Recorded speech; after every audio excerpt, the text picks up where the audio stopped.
past 2 weeks have been like killer, because I've been like, oh man, I need a day to go to DMV. I need a day to go to DMV so I can get this thing registered. And once it's under my name, then I can start pulling panels off and putting money into it.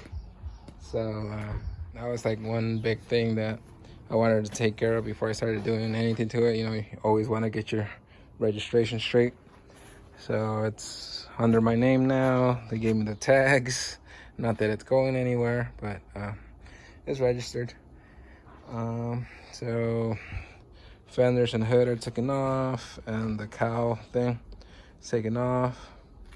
This is the hood latch thing. And these are my shock towers. That's the right and left, or driver side, passenger side. They come in 2 pieces. So that's the shock tower, and then that's the piece for the motor mount and the lower control arm. So as you can see, mine's got a big gaping hole in it that they torched out so they can get to that grease fitting. They could have just put 90-degree grease fittings in that thing, but whatever. Then it's also like been repaired a million times. I'm guessing stuff like that was a crack, and they just did they did what they could to repair it.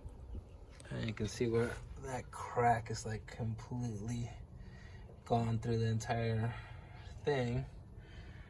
So this is the first thing that I'm going to do to this thing, is replace the shock towers.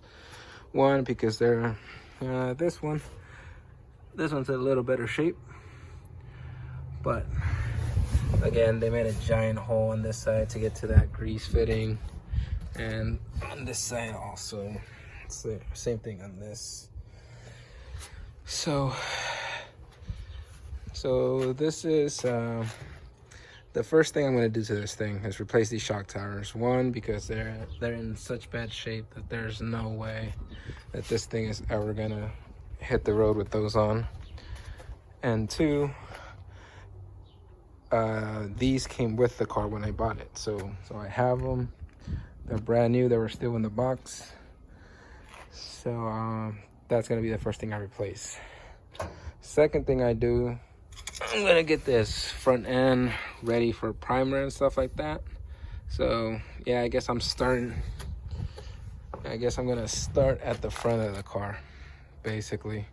Shock towers, and then getting everything sanded down and ready for primer, addressing any possible rust holes or patch panels that I have to do over here in the engine bay area. So today I took my fender off, took the cowl thing off, and just assessing, see if there's any more rust spots. I've been poking around, taking stuff like this off. This is just like all the seam sealer and stuff. So kind of been poking around in here. Doesn't look like there's any holes or anything like that. So as long as it's just surface rust, I'll probably like get the little mini sandblaster to blast all that rust off, and then do a rust treatment on it. I got that Eastwood Fast Edge. I've used it before on some of my other projects, and it worked pretty good. So that's probably what I'm gonna do with stuff like this, where it's like hard to reach and hard to get to. Probably just use the mini sandblaster and that Fast Edge, and use that rust converter. Let me show you the condition of some of this stuff. So this is like where the door or the fender meet, and this is like that seam inside, and this stuff just kind of like, it falls off if you get a screwdriver in there. See, it's just completely, you know, it's 50 something years old or whatever. So it all kind of just falls off, but taking it all off anyways. And like I said, today I'm kind of assessing if I have any pitting or like areas where the rust in the frame or body is like roached through. And so far I haven't seen anything that's like, oh wow, That's gotta be replaced. It's all been stuff like this where like I knocked this stuff off, and yeah, there's some surface rust, but you know, no holes. Right now I haven't found any holes.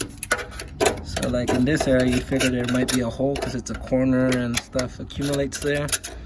But yeah, I'm not seeing anything like that, which is good. The less holes I have to patch up, the better. So see, that kind of stuff just kind of falls off. And again, see, the metal's even not that bad in some of these areas. I can just take my finger and apply a little pressure and it falls off. So hopefully this continues throughout the whole thing, and I can just use that mini sandblaster, knock off whatever rust I can, and then use that fast etch panel treatment stuff, and hopefully the rest of the cars got a similar situation where it's not really rotted through. So the front end looks pretty good. Same thing. It all looks like surface rust, but all the panels seem like they're pretty solid. It's nothing that I'm looking at that I'm like, oh, I hit that and it made a hole. So that's good news. The frame, the rails look pretty straight. I don't see anywhere where there's like a kink in it, so that I can be like, oh, that was probably like an accident and it kinked the frame or anything like that. This side also, same thing. So I don't see like any signs of a past accident, which is good, you know. I really don't know. But firewall looks good. There's, like I said, there's no like holes or anything like that. I took some of this stuff off here too, like this, and I've been going through it. And yeah, there's no road, there's no holes and stuff, so that's good. See, this stuff's so old it can just flake off, but again, panels are solid. So yeah, it's a good start. It looks like it's a solid body, and you know, for the most part, there's very little like rust that needs to be addressed. So, and I'm talking in terms of like have to replace the panel and stuff like that. So I'm just kind of like documenting my progress and my journey here. And keep in mind that I'm just a guy in a driveway. I don't have a shop. I'm not a professional by any means. I've learned to work on cars and do things on my own. Read a couple books, watched a couple videos. So, you know, this is like definitely DIY stuff that I'm doing here. So like, if you're on the same boat that I am, just know that you can do this type of stuff.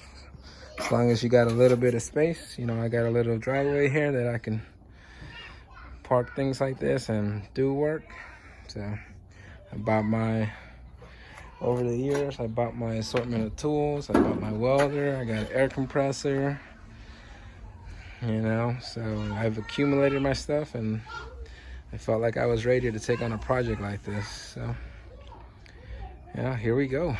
But yeah, if you want to see more, stay tuned. I'll try to put out videos on this thing. So I'll see you next time.